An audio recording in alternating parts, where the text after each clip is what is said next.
美國總統特朗普話，未來2至3個星期將會對伊朗發動猛烈攻擊。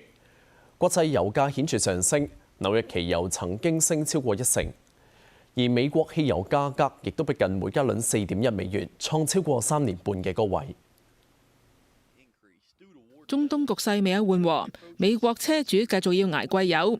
全國普通汽油每加侖平均價格升至每加侖大約4.08美元，較1個月前累升超過1美元。西部部分地區嘅油價更高，加州平均接近5.9美元，夏威夷大約5.5美元，華盛頓特區就4.2美元，紐約亦都高過4美元。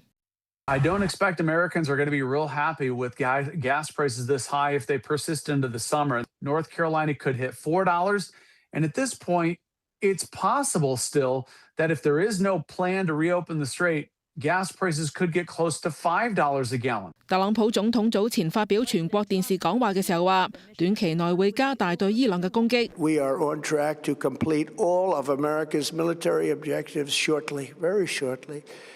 We are going to hit them extremely hard over the next 2 to 3 weeks. 特朗普喺星期四響社交媒體發布伊朗首都德黑蘭大橋倒冧嘅片段，警告伊朗應該盡快達成協議。